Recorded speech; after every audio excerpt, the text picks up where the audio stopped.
Hello, I'm Michelle Lou Carriger. I was the chair of the ATHE Outstanding Article Award Committee for 2022, and I am so excited to speak to honorable mention winner Paige McGinley about your article, Experimenting with a New Technique.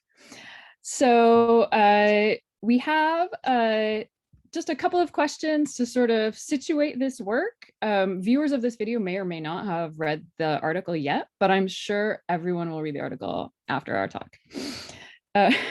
So my first question is, how did you discover this story? How does this piece of research fit into your overall portfolio as an academic?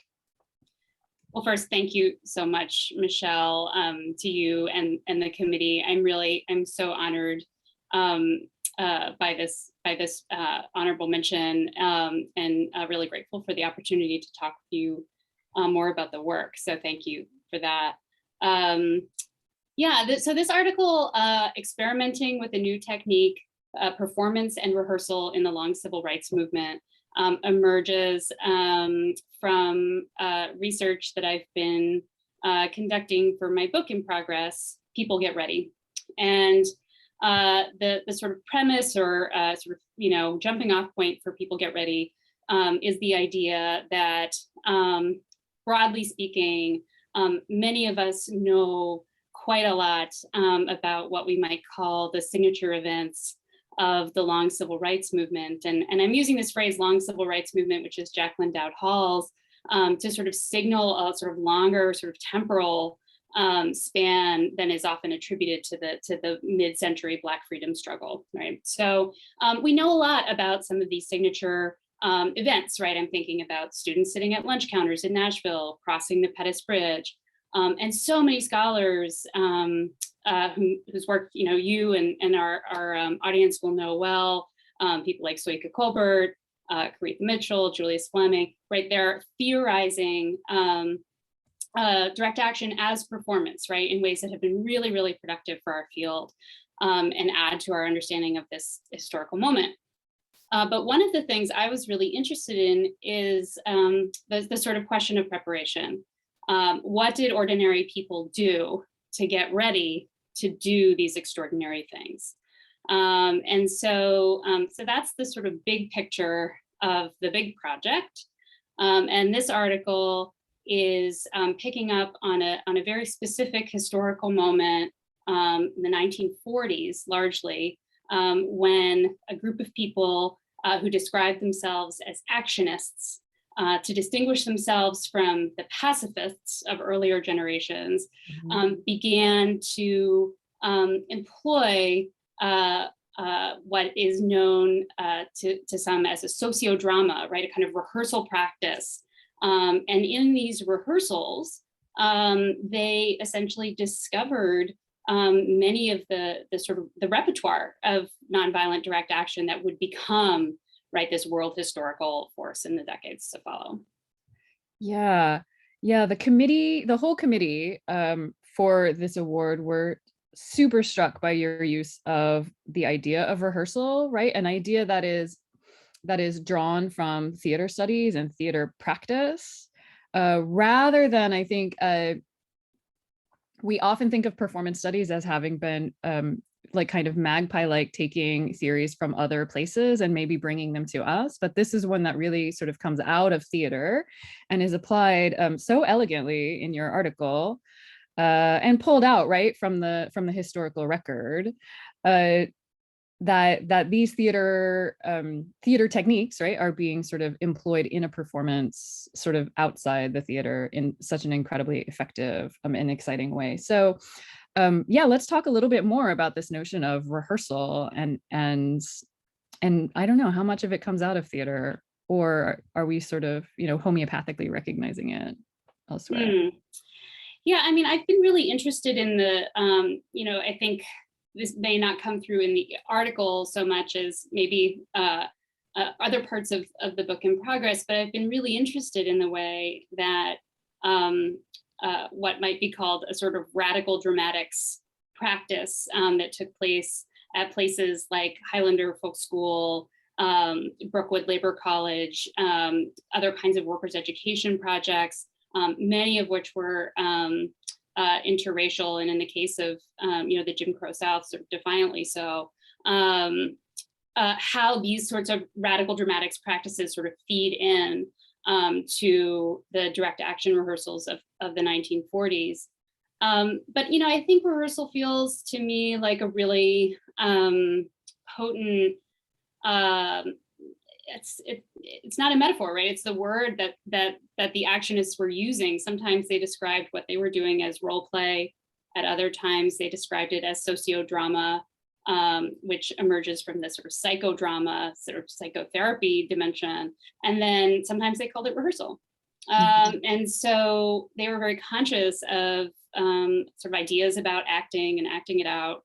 But one of the reasons I find rehearsal so potent is that any of us who has taken part in a rehearsal or practice, embodied practice of any kind, right? Whether that's for a theatrical production, musical ensemble, sports scrimmage, right? We understand that things happen in rehearsal, and things happen that are not just about preparing for the quote unquote real thing, right? That things happen between people, that discoveries are made, relationships fracture, people get injured, right? Things happen.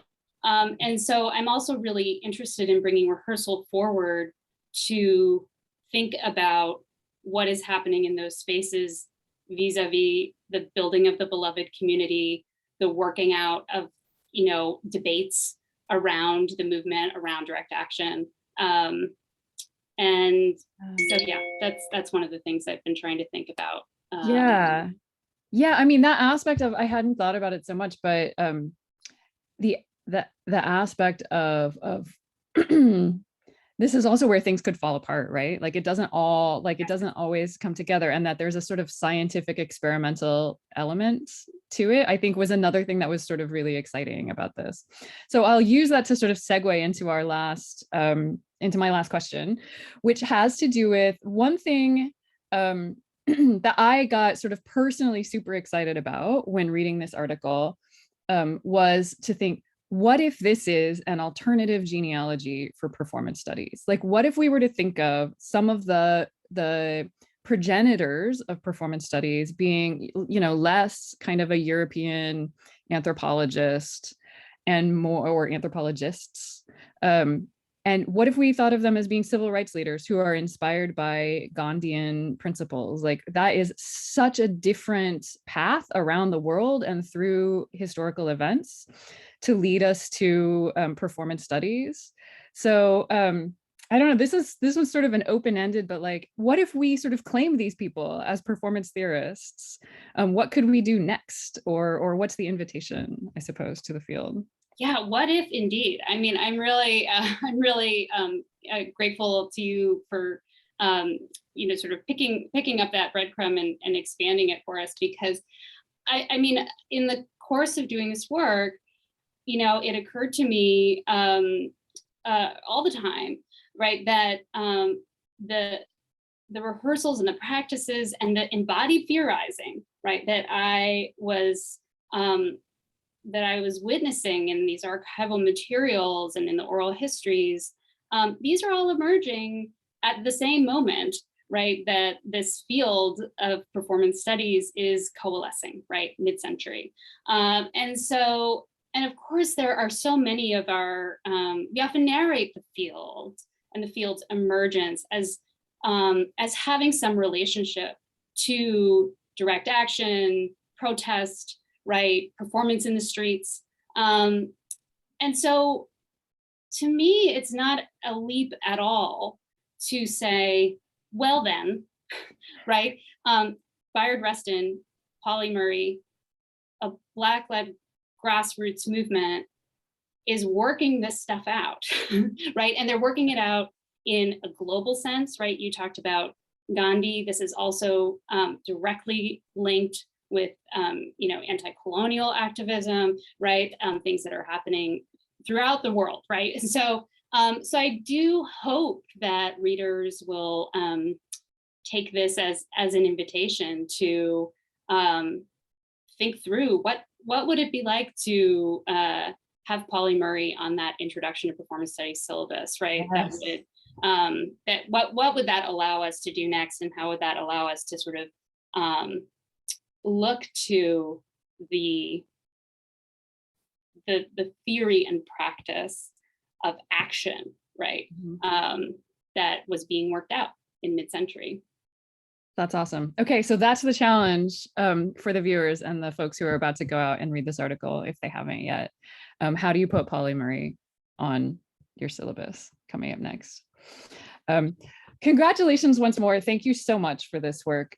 We're so excited to get to highlight it. It's such a great contribution to our work. Thank you, Michelle, and thanks for the opportunity to talk. Absolutely. Thanks, Paige.